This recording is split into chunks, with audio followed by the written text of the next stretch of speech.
what would be the absolute number one best thing to get rid of your cellulite on your thighs and your buttocks? That's what we're going to talk about today. And it just so happens to be a very specific type of exercise. What's really unique about cellulite is it only really occurs 4 inches above your knee in your thighs and your buttocks.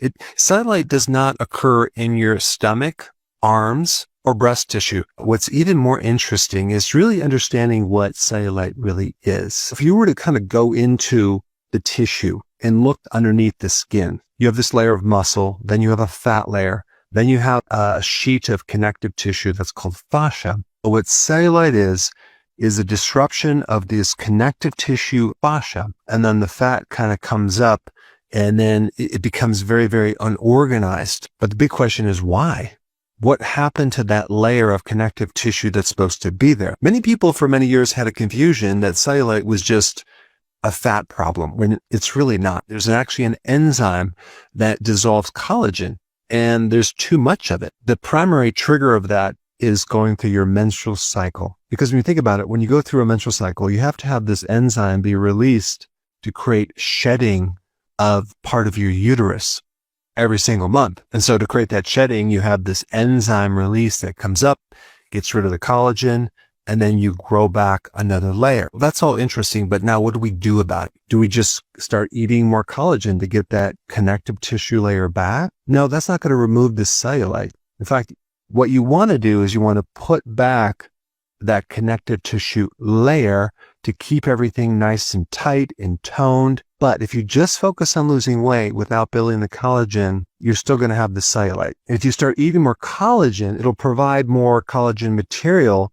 to build that connective tissue layer, but that won't be enough to correct it. Another question is, how can we inhibit that enzyme that's dissolving that layer of connective tissue? You can get something called green coffee bean oil, and a lot of times it'll come with retinol, which is vitamin A, and sometimes some collagen, and that cream will help you a little bit in inhibiting that enzyme that's breaking down that layer. And sometimes they'll put green tea extract in there as well. So the big question is, out of all the things that you can do, what is the most potent way to stimulate the formation and growth of that connective tissue? It's highly responsive to mechanical stress. If you mechanically stress your skin, your muscle, your ligament, in your legs and your buttocks, you will create a massive stimulation of new collagen. You don't want to just jump into this overnight. You want to gradually ease into it, because what I'm going to show with you is pretty intense, but it's very effective. Let me first give you some exercises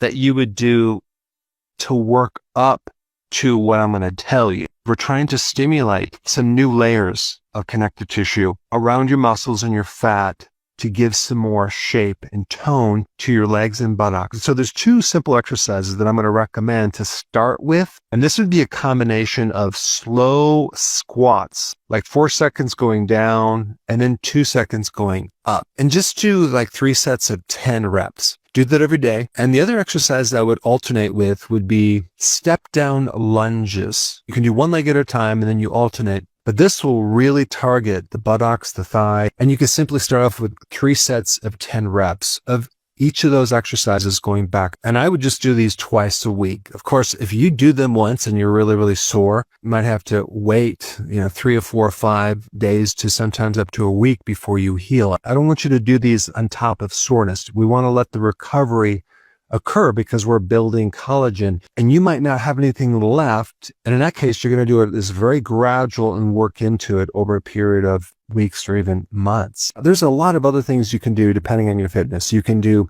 plyometrics where you're jumping on a box. You can jump rope, which stimulates the cells that make collagen. But there's one exercise that's the ultimate of all these exercises. This goes right to the core of your cells. Not to mention, it's probably one of the most powerful things to burn the superficial fat. It's called subcutaneous, just underneath the skin. What is this exercise? You find a hill that's not too even, and you would start walking up the hill for a while, and then you're going to eventually sprint up the hill. What that's going to do, it's going to create an explosion in your stimulation for connective tissue because we're doing super high intense. We're pushing and we're pulling our body up, and not even on an even surface. It's not just a linear thing. You're kind of going side to side. And so your body has to do all this extra stabilization to be able to prevent you from falling over. You're trying to find areas to step off and push yourself up. This exercise will like create a serious burn on your thighs and your buttocks. And you'll only be able to go like 10 seconds at the very most. Why? Because you're flat out doing a high intensity type workout. So you run up as far as you can until your legs don't move anymore. And then you stop and you rest. And of course, yes, your lungs are going to be burning, but you might want to rest for 3, 4, 5 minutes, okay, before you do the next 10 seconds. And you just do that 3 times. And you come down the hill, which adds a whole other dynamics of stability, stimulating the opposite muscles, which is also extremely helpful. In reality, what's wild about this is you're really only working out for 30 seconds, maybe once or twice a week. For most people, they could really only go 10 seconds at a time because they're going uphill. But for some people, they might be able to go 15 to 20 seconds, but that's pretty much going to be the limit. You want to go in your pace and maybe not do the high intensity right off the bat because it's a little dangerous. You might fall, so you have to be careful. But I'm just telling you the best exercise to do. Not that you can even do it because you might have really weak knees or you might have to really work up to this. But if you could do it, you would stimulate the most intensity of all these exercises. Because remember, it's the mechanical stress that's the most potent stimulator of the regrowth of this collagen. You got to really think of this as a long-term exercise program because you want to do this slowly and then give your body a chance to regrow these connective tissue. It could take 6 months to a year or more. But out of all the exercises, this one is the best for cellulite in your buttocks and your thigh muscle. Just so you know, I'm already doing this exercise on a regular basis. I'm not doing it for cellulite, but I'm doing it for overall fitness level. Thanks for watching. I will see you in the next video.